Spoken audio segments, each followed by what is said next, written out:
Você começou a falar pra gente, né? Desse período seu evangelístico e tal, e isso é muito forte em você, eu acho muito legal a sua capacidade de comunicar quase que em qualquer lugar, assim, a galera conecta muito com você.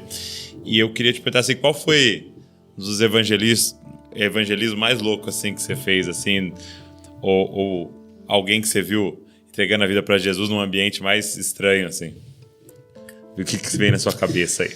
Cara, já tive vários, né? Um que eu conto muito é um jovem chamado Cleiton. Eu tava passando de carro e tinha vários travestis na beira da rodovia Presidente Dutra.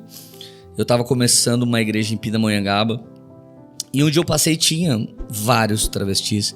E Deus falou comigo que tinha um cara lá que ele queria falar com esse cara. Então eu parei o carro. E era um carro novo, era 2008. Era um carro zero, um carrão bonito. Então, a hora que eu parei numa quebrada onde os caras vendiam seus corpos pra prostituição, eles vieram todos correndo pra mim, fazendo uma festa. Eles vieram gritando. E aí eu olhei e cara, eu dei uma rajada de língua no ouvido de todo mundo. Porque eu tava recebendo uma revelação. Gente, aí é bizarro essa história. Eu tava recebendo uma revelação e aí eu meti uma língua estranha, assim...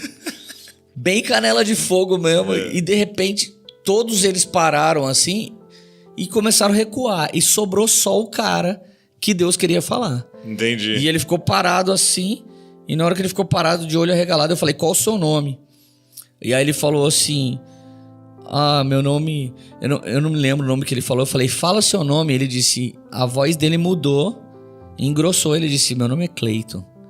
Falei, Cleiton, Deus me deu uma visão e eu vi uma mulher de joelho e uma mulher mais nova de joelho do lado dela, orando pela sua vida. Quem são elas? Aí ele começou a chorar, ele falou, minha mãe e minha irmã.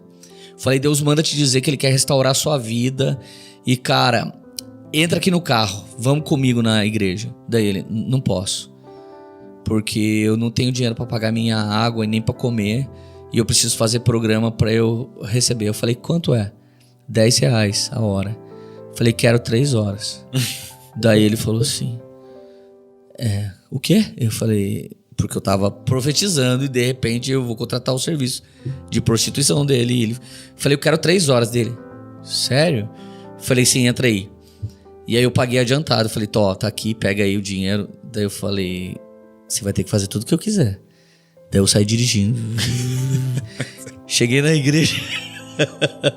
Daí ele, não, cara, eu não vou entrar aqui. Eu falei, cara, eu sou seu cliente, você tem que me tratar bem. E o que eu tô pedindo pra você, eu acho que não é tão difícil. Daí ele falou, cara, eu não quero entrar. Eu falei, cara, aqui é diferente, entra comigo pra você ver. Então ele entrou. E a minha esposa veio correndo e deu um abraço nele e outras mulheres. E assim, ele foi tão constrangido. E eu paguei o programa dele umas 5 semanas e levei ele pra igreja. Na 6ª semana eu fui no prostíbulo buscá-lo. Era caótico o lugar. E quando eu fui buscá-lo, o segurança muito bravo saiu um cafetão e ele disse assim, eu não sei o que aconteceu com esse cara. Ele começou a ficar estranho de um tempo pra cá. E ele arrumou a mala ontem e disse que voltou pra casa da mãe dele e ele tinha contado pra mim que a mãe dele era crente, pentecostal, tava orando pela vida dele.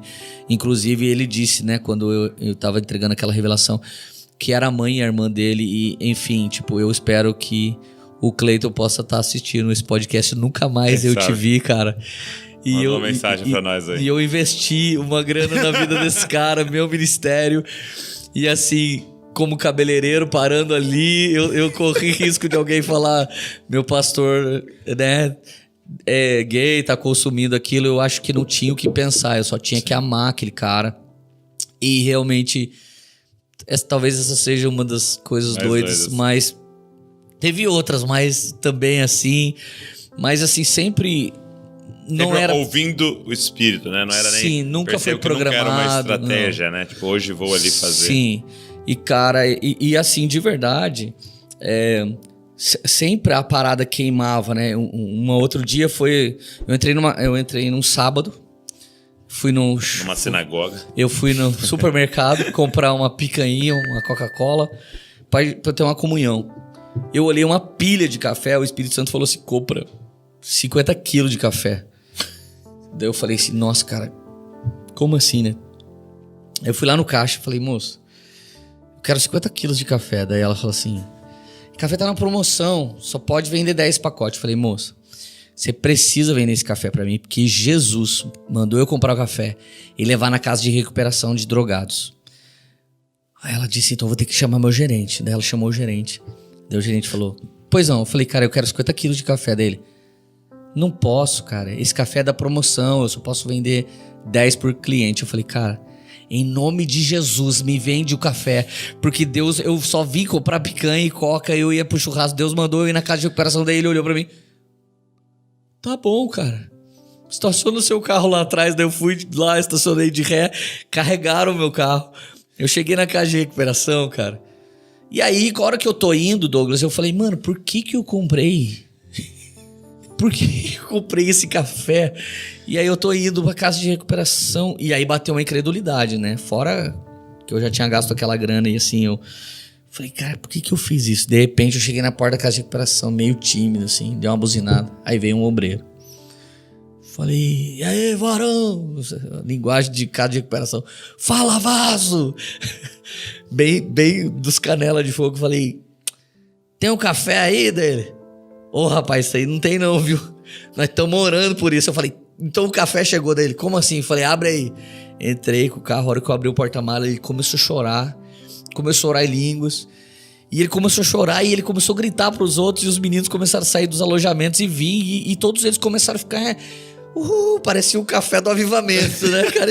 O que tá acontecendo? Eu falei, cara, o que tá acontecendo? Ele falou, Leandro, presta atenção. Eles são ex-drogados que estão se recuperando. Querendo ou não, cara, cafeína ajuda os caras. E não tem café aqui faz tempo, não tem dinheiro. Eles comem pão duro, que as padarias dão que sobra. E alguns estão chorando aí pra molhar o pãozinho pra engolir, mas não tem café. E a gente tava orando 7 dias pra Deus enviar café, que a gente não tinha dinheiro. E cara deles falaram, vamos fazer uma vigília, entra aí e prega. E eu preguei pra eles o Homem Invisível. Eu comecei essa mensagem porque quando eu tava na droga, eu me lembro que uma manhã que eu tava varado dias, eu tava indo embora pra casa e de repente eu vi uma senhorinha bem bonita. Ela indo pra missa, assim, eu perto da uma paróquia lá na minha cidade. Quando ela me viu, eu queria dar bom dia pra ela, porque eu era drogado, mas eu era educado. Quando ela me viu, ela saiu correndo, ela parecia uma jovenzinha, assim, correndo, que ela tava com medo de ser assaltada. E nessa época eu experimentei o que é você ter uma identidade, até ter caráter, mas isso tá sendo roubado a ponto de você se tornar um homem invisível. Preguei essa mensagem pros caras. E aí eu pude testemunhar. Eu falei, gente, um dia eu tava como vocês. Mas Jesus não só me restaurou, como hoje me fez lembrar de vocês. E em vez de eu ir curtir com a minha galera, eu tinha que vir aqui trazer uma semente pra vocês. Cara, até hoje. Tem caras que estavam na casa de recuperação que eles se lembram. E olha a inclusão. Deus ouvindo a oração de um monte de cara que estava se drogando outro dia, porque eles estavam pedindo café para Deus. Então, se Deus pode ouvir isso de você, imagina quantas coisas não florescem. Cara, foi uma vigília que não acabava mais. 3 horas da manhã a gente tava lá, todo mundo pirado. E eu nunca vi, né, uma semente dessas virar tanto ações de graças a Deus. Então, cara, eu sempre fico tentando me conectar com esse Wi-Fi, sabe?